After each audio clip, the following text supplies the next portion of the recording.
What I want to talk to you today about is your SWIP inspector, your BMP inspector. I used to be an inspector out on projects at Disney. The Reed Creek Improvement District is kind of like a separate county over Disney. Disney is 40 square miles of property. It's pretty big for what it is. And it has its own codes and requirements that are in exceedance of most of the state and local codes. So we would go out and inspect things. And so as an inspector, I would go out there and encounter a couple of different things. And there's a lot of misconceptions, and some of these are kind of silly just to kind of get the ball going and rolling along here and help us to work together to get to a common goal. But again, an inspector comes out on your site. He has a difficult job. He is looking over the site, trying to understand what part of the process is the construction in. Is it in clearing and grading? Are we in vertical? Are we in final grading? Are we compacting? What are we doing? And on a big project, a road building, it may be all these different phases from one side of the project to the other. He has to understand and know how these certain BMPs are working in the middle of a lot of chaos with all the safety protocols in place, so as try and keep it as safe as possible. And he's trying to apply what he sees to some kind of a guidebook. It can be the local guidebook for your DOT, it could be a state guidebook, it could be a federal, whatever. He's trying to apply this going on. So there's a couple of misconceptions here that go along. I'll just kind of throw these out again. Some of them are kind of silly, but they're there. First misconception is inspectors are out to get you.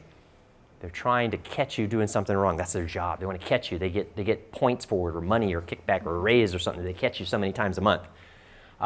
They only see mistakes. They don't see that you do all this extra effort and you go above and beyond out here. They only see when you mess up.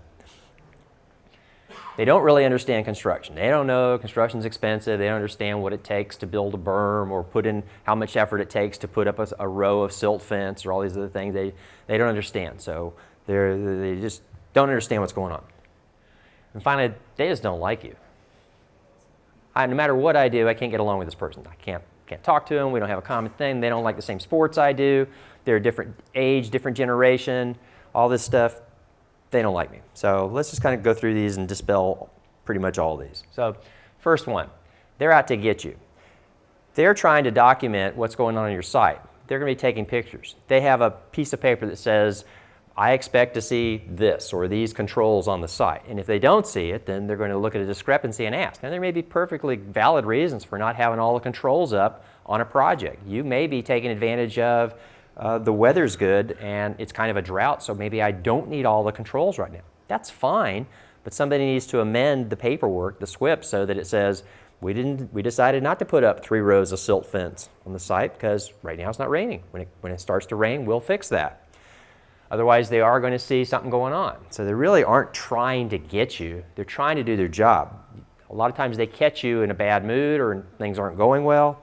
It can seem that way, but they're really not trying to get you. Second, they only see mistakes. Again, they are trained to see inaccuracies in installation or in paperwork going on. So it's kind of like going to somebody doing your taxes and they noticed you didn't take a deduction for this or you didn't keep a receipt for that and everything. Well, they do notice those things, and they'll also acknowledge, yeah, you kept everything else all in place, but they are trained to see discrepancies. So a lot of times that can come across as negative. A lot of that has to do with how well you do or do not communicate with an inspector. They don't understand construction.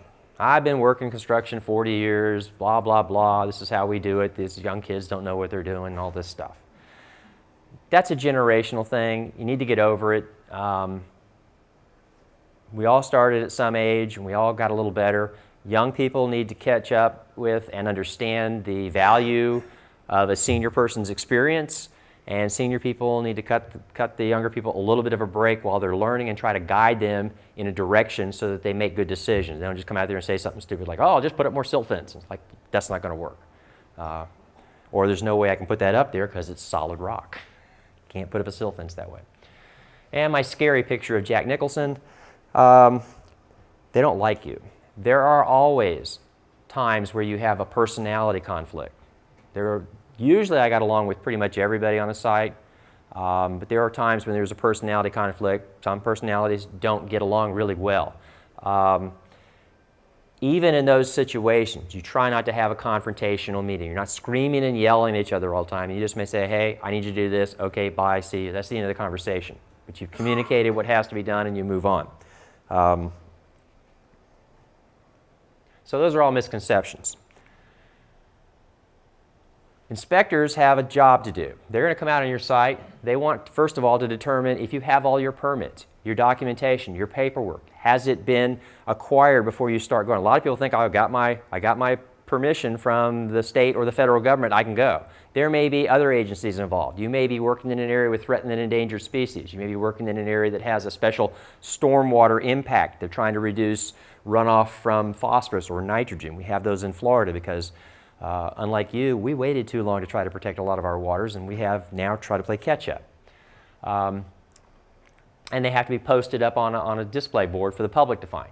You need to determine that your plan matches what they see in the field. And you've got a week to make this adjustment. That's the plan's designed to accommodate that. A lot of people feel sometimes the plans are set in stone. We can't do anything because it has to be approved by so many different people. It's not set up that way. Sometimes that's how it operates. You need to make sure that the controls are installed correctly and they're being maintained. That's usually where there's a lot of problems going on. Some crews are very experienced at putting in the controls very well. Some don't know anything. Some people throw the same thing down over and over and over. Well, if the inspector comes back after every rain event and says, set the silt fence back up, and a week later, set the silt fence back up, a third time, set the silt fence back up, there's a problem with the silt fence. All you're doing is documenting that you really don't know what you're doing. And so you need to work out that issue as well. Ultimately, they're trying to determine that you are managing and keeping the sediment on the site and the muddy water turbidity from leaving the site. If you're doing all these things, then you're doing your job as an inspector. So let's determine we got all our permits. We've got all our documentation in place. We have posted it on the job board or whatever you all have, or we have a note there that says if you want to see these documents, they're in a construction trailer. But the public has a legal right to have access to these documents. That was part of the development of the Clean Water Act and the NPDES program and all these things. The public has the right to come and inspect this to see that contractors and construction companies, whether they're private or agency, are doing the right job. If they're not out there, you're not following the rules, this is not good, it's going to cause you a problem. Determine that the plan matches what's out there. You got a plan, it shows I've got 2 rows of a perimeter control silt fence or wattles or fiber rolls or whatever they are. I've got inlet protection, I have a designated construction entrance, I've got all these things going. Something else may come up. You may discover a nice layer of sand on your site as you're building the road, and you want to harvest that sand and use it on some of their projects. So you start digging a pit and you make a soil stockpile somewhere. That's okay. Make sure that you're putting controls around that so it doesn't become a problem, and you write that into the SWIP. You've got a week to do that. But these things have to match and coincide with each other. Again, in looking at everything, we're going to be checking out our perimeter controls. We're going to be looking at entrances and tracking devices, slopes and drainage, and inlets. That's typically where we're going to spend a lot of time and how well these things interact as the project moves along. If there's an issue with one, if we're having a failure of one, then we need to determine what's going on. Was that device installed correctly? Yes. Is it getting too much drainage? Most inlet protection devices can only handle 1 acre of flow coming to them. If you have nothing else on the bare soil and you've got 5 acres of water coming to that inlet device, it will fail, no matter how well it's installed. You need to put some flow interrupters or get something else going on down there. Do something.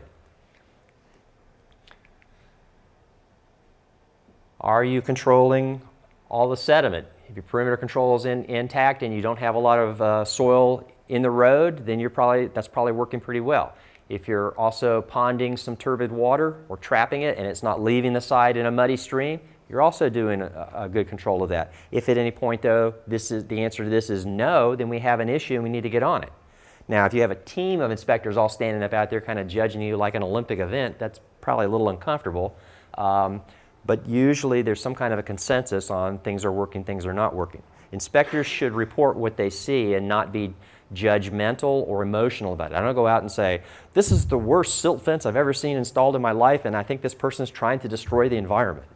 Silt fence is knocked down on the southwest corner of station 1, whatever the number is. Needs repair. Right? That's what it should be.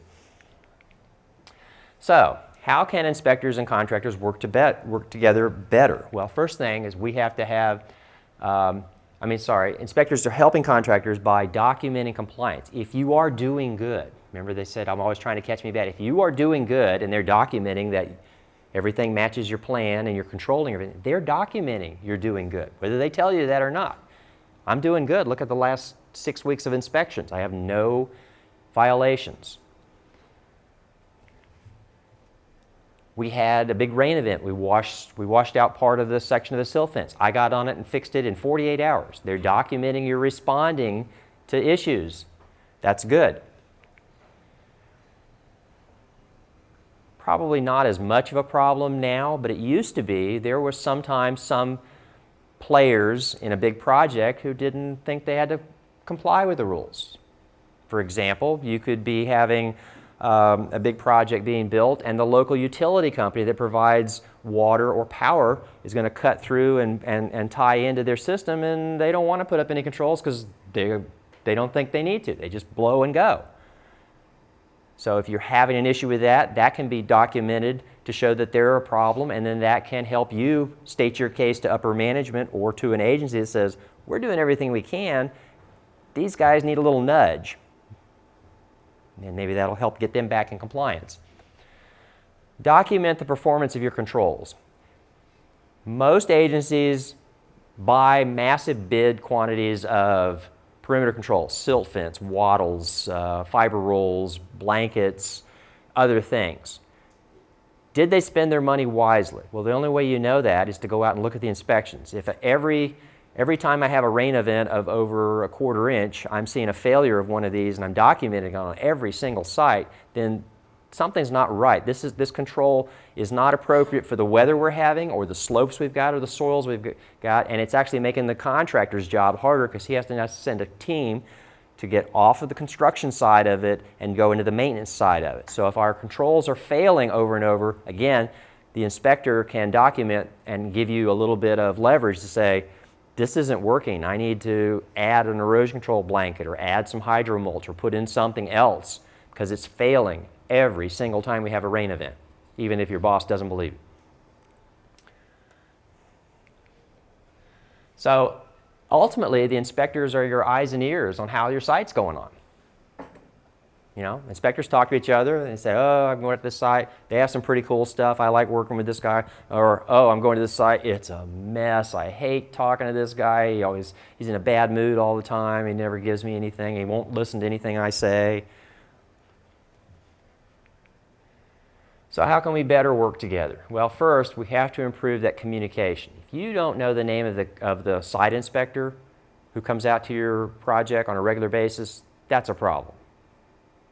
You should know their name because they usually try to meet with the same person or there's a couple of the same people over and over and over to foster that better communication. Get to know them. You don't have to go out and have drinks with them after. You don't have to agree with them, but you should know their name. That's common courtesy. Follow up quickly on any problems so you keep problems small. You want to make sure that the majority of your issues with erosion and sediment are maintenance or corrective action items. If all you have to deal with is corrective action items, you're good. If it gets beyond that, it now goes to a compliance issue. A compliance issue means you've lost containment of your site, you're impacting off-site areas, you're contaminating water or soil or both, or you may have caused an issue with a protected area like a wetland or an estuary or coral reef area. If that happens and you have to deal with compliance, there's unknown factors. How long will it take to correct it? I don't know. Somebody has to go check the coral reef and tell me how they're doing. That's not going to be a next day job. Somebody's going to have to test it and monitor it. So you don't want to do that. You want to have maintenance issues, not compliance issues. A lot of the inspectors have been through a lot of training courses. You all have been through some good training courses, but a lot of the inspectors have gone through additional training courses and gotten certifications to understand how the BMPs work. They can't come in and tell you, no, you can't use that, you have to use this. They can give you some suggestions. I've noticed on this site this is working better, or a combination of these two controls are working better, or I don't know, but I know a guy who does know, let's call him out and get his opinion on it. You don't have to always know everything to look like you're smart. So, again, inspectors really are trying to save you money. They really don't enjoy coming out there and telling you the silt fence is down again. The wattle is washed out again. We have dirt in the check dam ditch again. We have all this stuff going on. They really are trying to save you money with that because that costs you. They're trying to keep you from having a compliance issue by notifying you that you have a maintenance issue. Go back and look through. If nobody in your team even looks at the inspection, weekly inspections, that's a problem. You don't have to memorize them, but at a meeting at least once a month. How are we doing? I don't know. How's the inspections going? I don't know. That's your first issue. Look at the data. You have a human sensor out there telling you how it's going. Find out. You may be having a recurring problem that's been going on for 6 months that nobody is addressing, that you could fix right now and make it go away. And inspectors really do care about their jobs. They are really trying to do something. They're what's between you and the state and federal enforcement action. They really are trying to do that, trying to keep you from getting arrested by the dirt police. Okay? If you don't believe that and you've been on an enforcement issue or something's blown out of proportion and suddenly is on the 6 o'clock news, then you'll have to learn the lesson that way. It's a very uncomfortable position. How many people here have ever had soil get off the site and go into a wetland? Usually nobody. It happens. You don't plan for it to happen. Sometimes the controls get out. What if a water pipe breaks? You don't plan for that to happen. That'll certainly wash a lot of soil out real quick. So that's where you have these issues. You don't want to have it happen on a regular basis. Plan for success. There are basically 3 common causes for why non-compliance issues occur. They are little or no effort to comply, bad design or the site condition has changed, faulty installation, poor maintenance. So the first one, little or no effort to comply. This isn't as common anymore. Most everybody knows to apply for a permit. Not everybody knows they need a plan even if they're doing a short-term project like a weekend repair. Sometimes they don't always have a plan for that. Or we've got a great plan. This is the BMPs, but I've been working 40 years. I can manage it. I don't need to worry about that. That's for those inspector people. This is a DOT widening project out near Disney where the contractor has taken out the side asphalt apron, and that is my vehicle there pulled up for inspection. This is the entrance to our 7,000-acre wildlife management conservation area. The contractor has bulldozed the chain link fence to Walt Disney World property. And I'm trying to get his attention. He's telling me I have no authority on the site and trying to throw me off his site. Didn't work out well for him after that.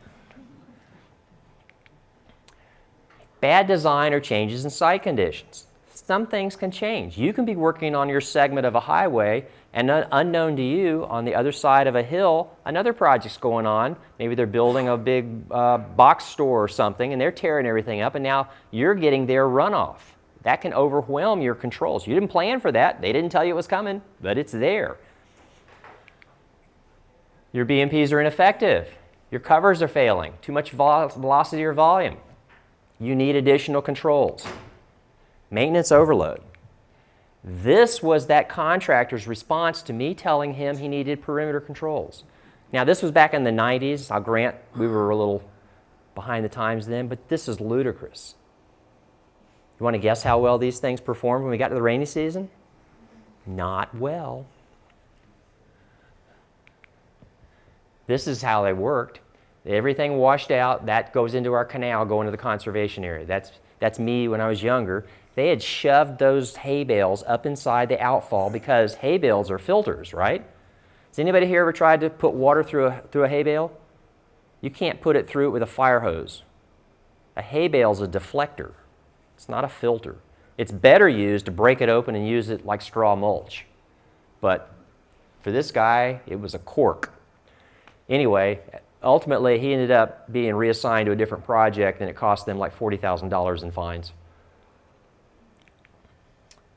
Bad installation or poor maintenance. It's the most common reason that we have non-compliance issues. It's why you're here. It's so you'll recognize whether or not somebody, most people in here don't install silt fence, right? But you can tell when somebody did a good job or a bad job. You can tell when you drive by. So you need to recognize that and sound the alarm if it's wrong, because that's your last line of defense. This is what we used to call air fence. They just pound the stakes in. You can stick your foot under it. It's never going to work. It's just for looks. It's hoping the inspector doesn't get out and look at anything. And this is a properly installed double row of silt fence along a 250-foot wide highway. That's all they had. Does anybody know how much runoff per acre perimeter controls can handle usually? It's not much. Quarter acre per 100 feet. There's a lot more than that coming off of that road. So eventually it buries it. Your inspector may know a better way to do inlets. If they're failing all the time, he may know how to beef them up or provide you a different choice. Again, he can't tell you, but he can make suggestions. Take advantage of him, use him as a resource. If you know something better as a contractor, communicate that. Sandbags, rock bags properly installed will survive a lot of flow and do well too. It doesn't have to be high tech. Just get something that works. A lot of people now are going through good training programs provided by the basis of either EPA or state or DOTs. They're excellent programs. They give you opportunities. They give you knowledge. You're investing in yourself, and that's always a good thing. If you attend some of these where they have outdoor sessions, we have an outdoor session tomorrow to a small group. We're going to show different kinds of controls. We're going to put them through the test. We're going to put water on some of them and see how they perform. We're going to test some of the things, different types of perimeter controls. We're going to test some of the polymers, different rolled erosion control projects. You want to keep the problem small. If you deal with this, then maybe you won't blow sediment out in the road. If you protect inlets, maybe you won't cause the whole drainage system to fill up with sediment and flood the road. If you don't worry about perimeter controls, you probably will end up, worst case scenario, with something like this, which often ends up in the news, and then you don't get to talk anymore. It's usually your public relations officer and an attorney. Don't want to have that happen either. It's very uncomfortable.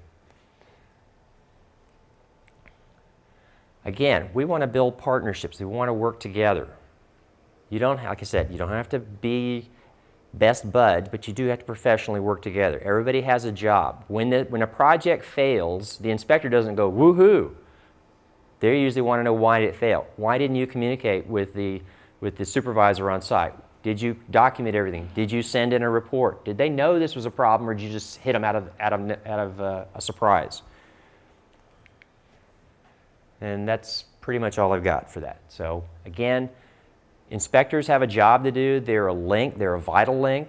They're letting you know if you're having a problem. They're documenting when you're doing well. If you're doing your job well, you have that documentation there. You should feel comfortable about it. You should be able to respond quickly to issues. You want to deal with maintenance. You guys are experts at dealing with maintenance. Nobody I know of is an expert at dealing with non-compliance. Everybody who has to go through that has to kind of find their own way, and every situation is different. So find out the name of your inspector and work together to make things be more successful. Any questions?